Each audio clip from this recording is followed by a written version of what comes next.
absen saya yaitu 8. Baiklah, di sini saya akan menjelaskan tentang hukum kepailitan. Kepailitan itu sendiri merupakan suatu proses di mana seorang debitur yang memiliki kesulitan keuangan untuk membayar utangnya akan dinyatakan pailit oleh pengadilan.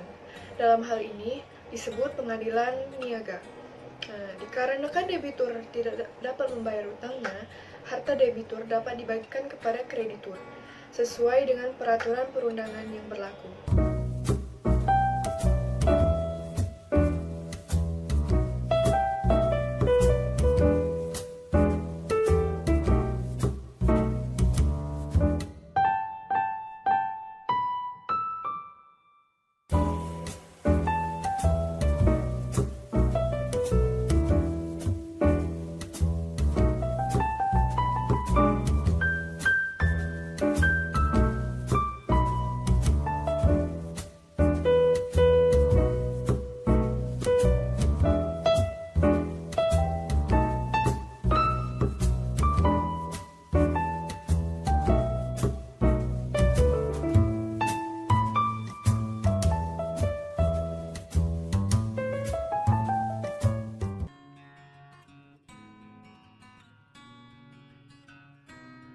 Kepailitan menurut undang-undang dapat diartikan sebagai sita umum atas semua kekayaan debitur pailit yang pengurusan dan pemberesannya dilakukan oleh kuratur di bawah pengawasan hakim pengawas sebagaimana diatur dalam undang-undang.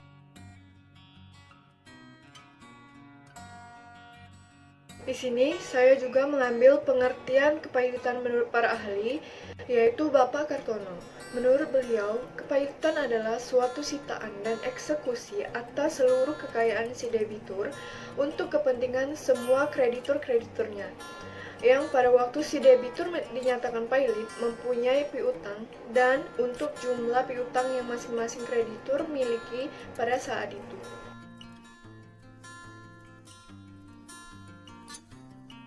Selanjutnya yaitu syarat dinyatakan pailit berdasarkan pasal 2 ayat 1 Undang-Undang Nomor 37 Tahun 2004, yaitu yang pertama harus mempunyai minimal 2 kreditur atau lebih. Yang kedua, tidak membayar lunas sedikitnya 1 utang.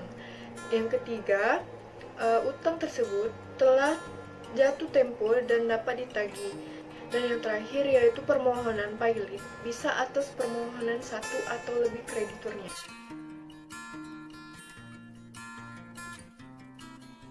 Oke, yang selanjutnya yaitu pihak-pihak yang terkait dalam kepailitan. Yang pertama yaitu debitur. Pada pasal 1 ayat 3 Undang-Undang Nomor 37 Tahun 2004 menentukan bahwa debitur adalah orang yang mempunyai utang karena perjanjian atau undang-undang yang pelunasannya dapat ditagih di muka pengadilan. Debitur ini dapat bersifat perseorangan maupun badan hukum, seperti perseroan terbatas atau yayasan, atau asosiasi maupun perkongsian atau partner. Yang kedua yaitu kreditur. Pada pasal 1 ayat 2 Undang-Undang Nomor 37 Tahun 2004 menentukan bahwa kreditur adalah orang yang mempunyai piutang karena perjanjian atau undang-undang yang dapat ditagih di muka pengadilan. Kreditur dalam perkara kepailitan dan PKPU terbagi menjadi 3 tingkatan. Yang pertama yaitu kreditur konkuren atau kreditur bersaing adalah kreditur yang tidak mempunyai keistimewaan sehingga kedudukannya satu sama lain sama. Yang kedua yaitu kreditur separatis, kreditur yang dapat melaksanakan haknya seolah-olah tidak terjadi kepailitan. Yang ketiga yaitu kreditur preferen atau kreditur yang hak istimewanya adalah kreditur seperti yang diatur dalam Pasal 1139 KUHP Perdata dan Pasal 1149 KUHP Perdata. Pihak yang ketiga yaitu kuratur. Kuratur berwenang melaksanakan tugas pengurusan atau pemberesan atas harta pailit sejak tanggal putusan pailit diucapkan meskipun terhadap putusan tersebut diajukan kasasi atau PK. Pihak yang keempat yaitu hakim pengawas.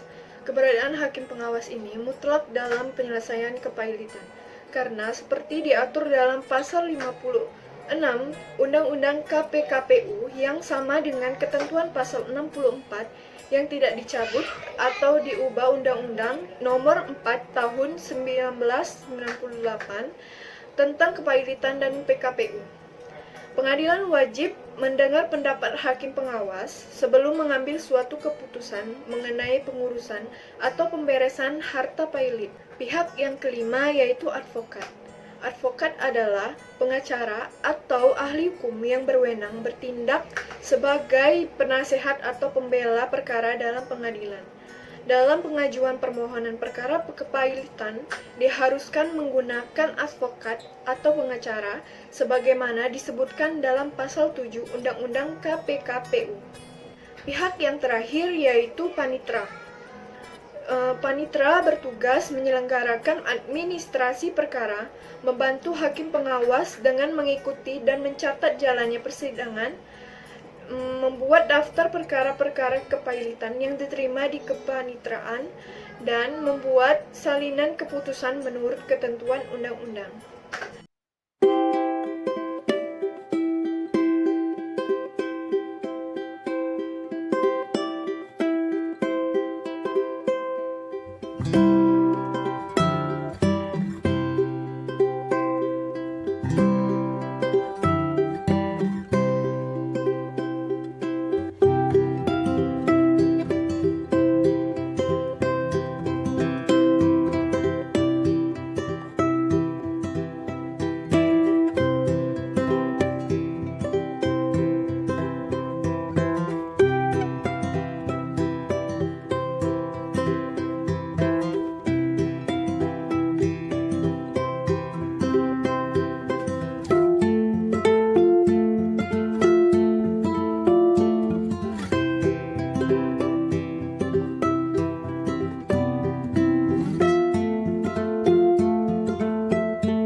Baiklah, mungkin itu saja yang dapat saya sampaikan. Lebih kurangnya saya mohon maaf.